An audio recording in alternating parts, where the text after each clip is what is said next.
नमस्कार मित्रांनो, माझ्या चॅनलवर तुमचं स्वागत आहे। हा व्हिडिओ थोडा मोठा होणार आहे, तर नक्कीच शेवटपर्यंत पहा। रेसिपीला सुरुवात करूया। सर्वप्रथम आपण पुरणपोळीसाठी पुरणाची तयारी करूया। त्यासाठी इथे मी पाव किलो चणा डाळ स्वच्छ धुवून घेतलेली आहे, ती कुकरमध्ये शिजवून घेऊया।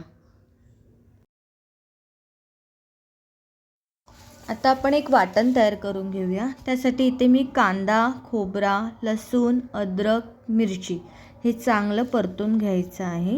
हे परतून झालं की मिक्सरला बारीक वाटून घ्यायचं आहे। चला तर मग आता आपण बटाट्याची सुकी पिवळी भाजी करूया। त्यासाठी इथे मी 5 ते 6 बटाटे शिजवून घेतलेली आहे। त्याचे साले काढून घेऊया आपण।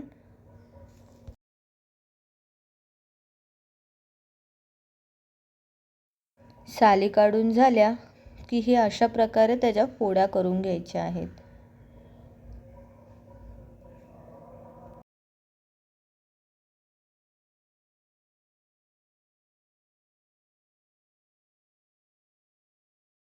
बटाटे अशा प्रकारे कापून घ्यायचे आहे।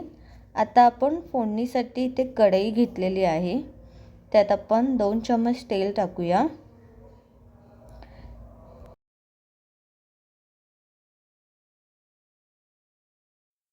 तेल चांगला तापला की आपण ह्याच्यामध्ये राई टाकूया।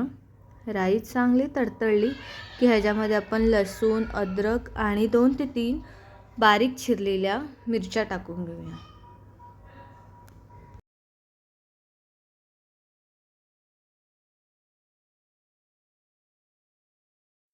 हे परतून घ्यायचं आहे। आता ह्याच्यामध्ये आपण एक बारीक चिरलेला कांदा टाकूया आणि हा लाल परतून घेऊया। कांदा परतला की ह्याच्यामध्ये आपण चवीनुसार मीठ टाकून घ्यायचं आहे आणि हळद टाकायची आहे।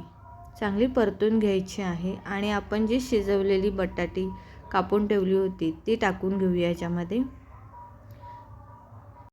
अशा प्रकारे एकत्रित करून घ्यायचे आहे। सगळं मिक्स करून ह्याच्यावरती 2 ते 3 मिनिटांसाठी झाकण ठेवून घेऊया। अशा प्रकारे रेडी झालेली आहे बटाट्याची भाजी। आता आपण ह्याच्यावरती कोथिंबीर टाकून घेऊया।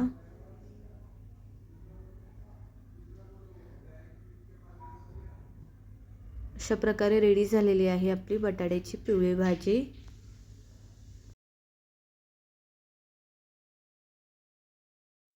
आता आपण मोड आलेल्या मुगाची भाजी बनवूया।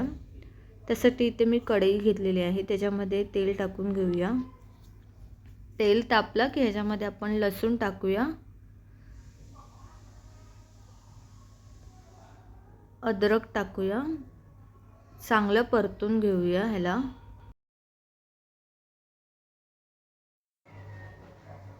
परतल्यानंतर ह्याच्यामध्ये आपण कांदा टाकून घेऊया बारीक चिरलेला। तर हे लाल होईपर्यंत परतून घ्या। लाल झालं की ह्याच्यामध्ये एक टमाटर टाकायचं आहे। आता ह्याच्यामध्ये आपण जे वाटण केलं होतं ते टाकून घेऊया आणि परतून घेऊया। चांगलं परतून झालं की ह्याच्यामध्ये आता आपण मसाले टाकूया। हळद टाकायची आहे पाव चम्मच, 2 चम्मच मसाला टाकायचा आहे, चवीनुसार मीठ टाकून घ्यायचं आहे आणि चांगलं परतून घ्यायचं आहे। तेल सुटेपर्यंत आपण परतून घेऊया। आता ह्याच्यामध्ये आपल्याला ही मोड आलेली मूग टाकून घ्यायची आहेत आणि एकत्रित करून एकजीव करून घ्यायचं आहे। आता आपण ह्याच्यामध्ये गरम पाणी टाकूया, म्हणजे तरी चांगली येते ह्याला, आणि ह्याला शिजू देऊया।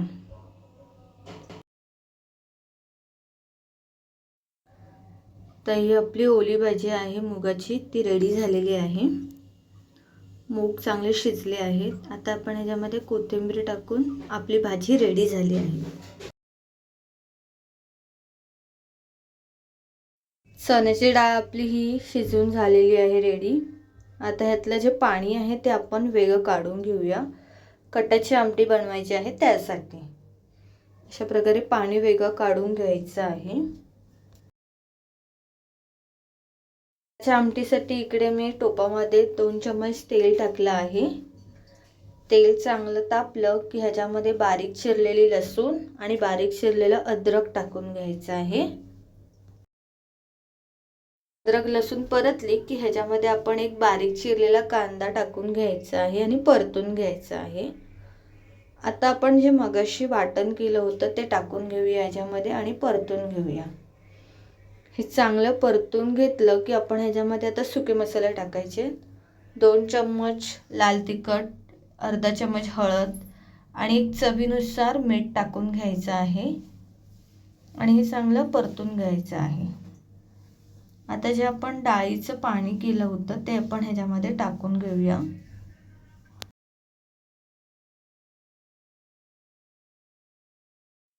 आता ह्याच्यामध्ये आपण थोडं गूळ टाकायचं आहे. ही आमटी गोड आणि तिखट चव येते ह्याला छान पद्धतीने. आता इकडे उकळी काढून घेतलेली आहे आपण आणि याच्यात कोथिंबीर टाकून रेडी झालेली आहे आपली कटाची आमटी.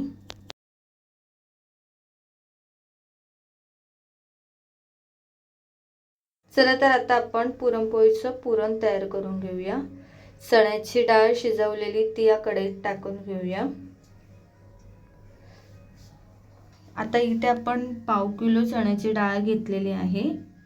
त्यासाठी मी इकडे 1/2 किलो गूळ वापरणार आहे. बारीक चिरलेलं गूळ आपण ह्याच्यामध्ये टाकून घेऊया आणि सगळं एकजीव करून घेऊया घट्ट होईपर्यंत. आता इकडे जे गूळ आहे ते विरघळेपर्यंत आपल्याला परतून घ्यायचं आहे. पूर्णपणे गूळ एकजीव झालं पाहिजे डाळीमध्ये. अशा प्रकारे गूळ एकत्रित करून घ्यायचं आहे आणि आता थोडा वेळ अजून ठेवूया आपण, म्हणजे हे चांगलं एकत्रित होऊन आटवून घेऊया थोडंसं. त्याच्या आधी आपण ह्याच्यामध्ये वेलची टाकून घ्यायची आहे, म्हणजे चांगली चव येते. एकत्रित करून घेऊया. अशा प्रकारे आपलं रेडी झालेलं आहे. आता इथे मी जे मॅशर असतं त्याच्याने मॅश करून घेणार आहे. अशा प्रकारे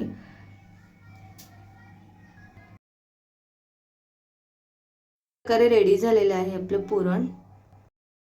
आता आपण पीठ मळून घेऊया. इकडे मी गव्हाच्या पिठाच्या पुरणपोळ्या करत आहे. इथे 2 वाटी गव्हाचं पीठ घेतलेलं आहे आणि 1 वाटी मैदा घेतलेला आहे. आता हे सगळं एकत्रित करून घ्यायचं आहे.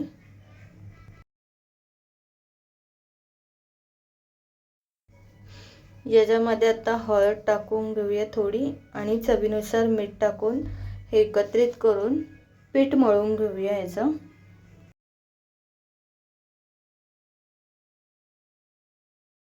अशा प्रकारे पीठ मळून झालेलं आहे, बघू शकता तुम्ही. आता आपण ह्याच्यावरती कपडा ठेवायचा आहे ओला करून. तरी थोडा वेळ मुरू देऊया आपण. तिकडे आपण पुरणपोळी लाटून घेऊया.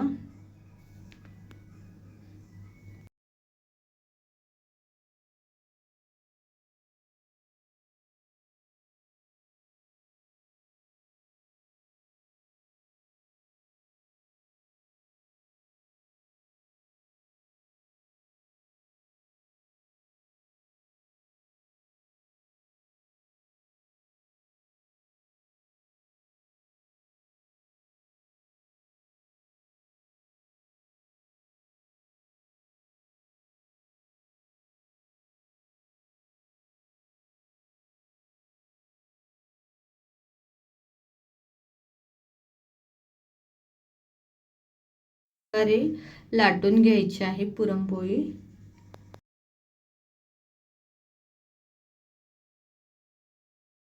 आपण पुरणपोळी जी रेडी झालेली आहे ती आपण भाजून घेऊया.